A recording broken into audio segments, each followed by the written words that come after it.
tem junto o que também? Epilepsia, né? É uma comorbidade extremamente frequente. Então, por que que eu não posso dar a ele uma opção de tratamento que vai não somente deixá-lo controlado de crises, mas também com uma melhora comportamental e assim também da sua qualidade de vida e da sua família também. Por que que ele não pode ser atendido? E fico muito chateada também com outros casos de encefalopatias epiléticas. Então, a criança tem epilepsia refratária, fármaco resistente. Fármaco resistente é quando você já tentou pelo menos 2 fármacos na dose adequada e essa criança ainda não é responsiva. Então, dentro dessas crianças que têm as encefalopatias do desenvolvimento, que são farmacorresistentes, eu não posso prescrever o canabidiol gratuito, eles não têm esse direito. Mas, no entanto, o quadro clínico é semelhante ao Lennox ou ao Dravet ou à esclerose tuberosa, né? Então, assim, a gente teve esse impacto imenso da redução das crises epiléticas para aqueles que foram beneficiados, o ganho da qualidade de vida e a redução da polifarmácia. O que é polifarmácia? É quando usa também vários fármacos, porque esse é o cenário da epilepsia farmacorresistente. Usa valproato de sódio, com levetiracetam, com clobazam, com lamotrigina, com topiramato e muitas vezes a gente consegue fazer com que esse paciente tem o tratamento com canabidiol e a gente vá reduzindo esses outros fármacos. Não digo ficar com tratamento somente de canabidiol, porque não é esse o intuito, mas que ele seja algo que venha associar e complementar, trazendo essa redução das crises, né? Então, muitos pacientes falam, doutor, eu não quero tomar remédio nenhum, só quero o canabidiol. Muitas vezes não é por aí, né? E aí eu queria dizer que um belo dia eu acordei e o meu celular estava lotado de mensagens de mães. Doutora, precisa refazer os papéis do canabidiol. Então, assim, a papelada que você precisa prescrever, preencher para o seu paciente, tem ali diversos dados, são diversas folhas, diversas vias, e o relatório bem explicativo do porquê, comprobatório da patologia. Então, é trabalhoso, é burocrático, mas a gente entende que precisa ser feito assim por causa do controle, talvez não tão burocrático, porque isso pode limitar, e de fato limitou o acesso de algumas famílias, ainda que tenham a patologia. Por exemplo, no protocolo está escrito que querem tomografia recente e eletroencefalograma recente também, assim como exame de sangue. Tudo bem, você vai pegar um paciente agressivo, que não aceita ambientes hospitalares, tudo, para coletar sangue, já é um problema, mas a gente precisa. É a segurança dele. Agora, colocar ele numa máquina de sedação, colocar ele para fazer um eletroencefalograma, ainda mais se é um paciente do SUS, isso é extremamente difícil. Então, por vezes, eu tive que fazer relatórios explicando o quadro clínico, dizendo, olha, eu tenho uma tomografia, eu tenho um eletroencefalograma, mas não é recente, eu não consigo deixar isso mais recente, porque o meu paciente não tolera ficar deitado numa máquina. Eu não tenho aqui no meu município a tomografia com sedação, então isso muitas vezes... volta um slide, por favor. Isso muitas vezes dificultou ali o acesso, né? E, enfim, conseguimos ali para outros pacientes. E aí, nesse belo dia, as mães, doutora, refaça os papéis, por favor, e eu vou passar aí na sua clínica e você deixa todas as receitas e tudo certo. Mas o que aconteceu? Acabei de fazer para essa família. Então, de uma forma abrupta, foi trocado o produto. Antigamente era de 100 miligramas por ml, e aí foi trocado para 200 miligramas por ml. Mas outra coisa que preocupa é que nós somos usuários de eventuais fármacos, pode ser a dipirona, pode ser o paracetamol, e às vezes uma marca dá certo para você e outra marca não dá, porque existe ali uma questão da bioequivalência, né? E no canabidiol não é diferente. Então, o produto de 100 miligramas por ml, o veículo dele era o óleo de palma. E o atual que tem sido fornecido é óleo de milho. existe uma diferença aí, não é porque é canabidiol da mesma miligramagem que são bioequivalentes, não. E outra coisa é o perfil de efeitos colaterais que pode ocorrer. Então, fiquei perguntando como é que vai ser esse protocolo de transição para transitarmos de um tipo de CBD para o outro, quando que esse paciente vai ser visto, por quem, né? Porque será que cada médico vai conseguir colocar na sua agenda? Isso, se conseguir, daqui quanto tempo? Daqui 3 semanas? Daqui 3 meses? Como que seria? Então, faltou esse protocolo, e aí fica essa pergunta de. Pode passar o próximo. A gente está monitorando os pacientes depois dessa mudança de produto, né? Continua seguindo a mesma eficácia, teve a mesma tolerabilidade para a dose do anterior, foi ajustada para essa, e agora o paciente conseguiu se adaptar, conseguiu manter a adesão, né? Então, algo que a gente precisa dizer é que onde tem evidência robusta, o acesso ele precisa ser garantido.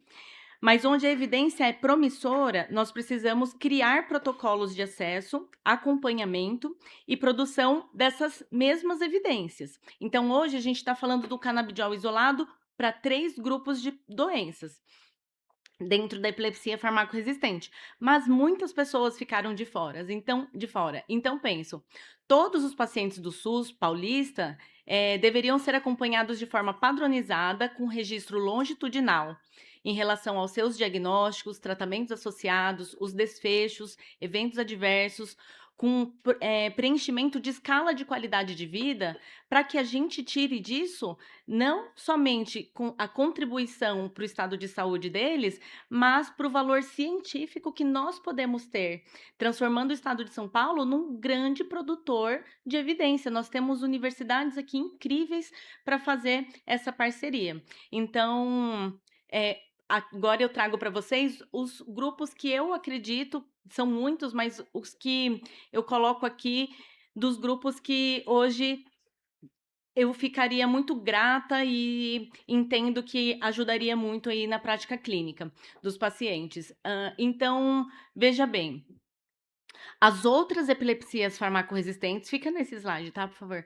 As outras, também o paciente autista grave, seja ele epilético ou não. Eu gostaria de lutar mais por esse. Trouxe aqui um artigo para vocês que é uma produção brasileira, tá, gente?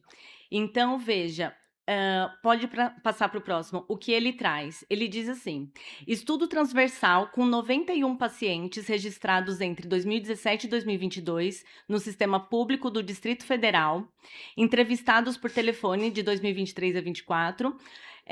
Efetividade definida como redução autorreferida superior a 50% na frequência de crises epiléticas. Achados principais: 70,3% relataram redução de mais de 50% das crises, ou seja, 94,7% entre os usuários atuais versus 57,1% entre os ex-usuários. Então, vamos colocar 70,3% relataram redução do padrão de crises.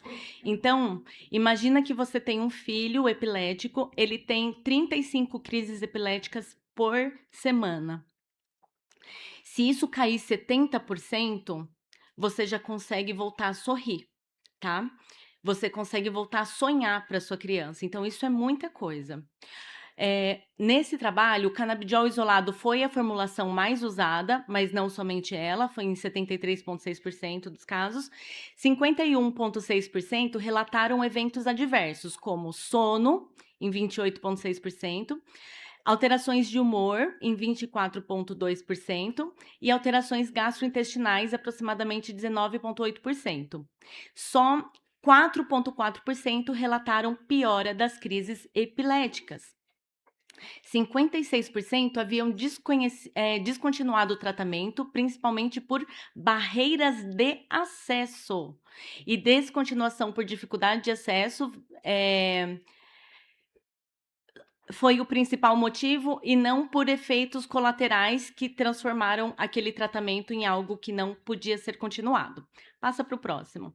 Então, a efetividade desse trabalho trouxe 70,3% de resposta positiva e é comparável ao que traz a literatura internacional, que traz cerca de 40% a 70% de melhora das crises. E os casos que tiveram descontinuação foi por acesso, com determinante de pior desfecho, portanto, e por isso também reforça a importância da continuidade e duração do tratamento. Isso chama atenção também para produtos que são modificados, tá? Então, a ideia é tentar não modificar ou então utilizar o mesmo tipo de veículo. Eu trouxe aqui outro artigo que ele já traz o seguinte, pode puxar a próxima. Esse mostra a eficácia para o tratamento de espasticidade no caso de dor crônica e pacientes portadores de esclerose múltipla. Ele já mostra uma eficácia muito alta, que eu não consigo olhar a porcentagem, tá? Eu tô nessa do óculos também. Mas o produto que foi utilizado com excelente resposta, mas vocês têm os artigos aí para dar uma olhada, foi o CBD junto com THC na proporção de 1 para 1. Então, adianta estar só fornecendo canabidiol isolado? Vai continuar sem atender uma grande parcela, tá? Então, passa para o próximo. E esse trabalho aqui, que é um trabalho europeu, mas também contou com universidades aqui do Brasil, traz o próximo. Ele traz aí o resumo de 3 estudos que preencheram os critérios. Então, ele contou com 3 estudos, totalizando 276 participantes, sendo 78,3 meninos da idade média de 10 anos, variando de 5 anos até 21 anos. As intervenções foram feitas com extrato de CBD. Quem é o extrato de CBD? É a planta toda. É o que a gente chama de full, não é o isolado. Então, aqui foi o extrato com THC presente em quantidades mínimas ou também em proporções um pouco maiores, como de 9 para 1 e até 20 para 1, tá? Que foi usado nesse trabalho. Com doses de CBD inicialmente em 1 mg quilo dia, que é bem baixo, até 10 mg quilo dia. A titulação. Os extratos de canabidiol melhoraram significativamente a responsividade social das crianças, desses indivíduos, reduziram comportamentos disruptivos e aliviaram a ansiedade. Os autores concluem que os extratos de CBD parecem oferecer benefícios significativos para crianças e adolescentes com autismo, com melhora moderada na responsabilidade social e reduções pequenas, porém notáveis, em comportamento disruptivo e ansiedade, sem aumento significativo de eventos adversos em comparação com placebo, sugerindo um perfil seguro e favorável. As limitações citadas são o número pequeno de estudos e a heterogeneidade da amostra, ou seja, não foi com um único produto, foram com vários tipos de produto, mas o N foi bom, foi 276 pacientes, tá? Passa o próximo. Então, nós precisamos ampliar os critérios para o tratamento com produtos à base de cannabis, porém de uma forma planejada, e dessa forma que seja uma forma mais econômica e segura, de uma forma rastreável através de protocolo, que é melhor do que manter o que tem ocorrido hoje via fluxo liminar, tá? Por liminar mesmo, através de advogado, porque aí cada um pede cada um vai por suas próprias causas. A gente não consegue fazer um estudo aí nem aumentar essa evidência, porque o tanto de paciente que já é usuário, o tanto de médico já é prescritor, a nossa literatura já tinha que estar mais robusta. Só que isso está sendo feito de uma forma sem protocolo, desorganizada, tá certo? Então, acho que minha fala era essa. Bom.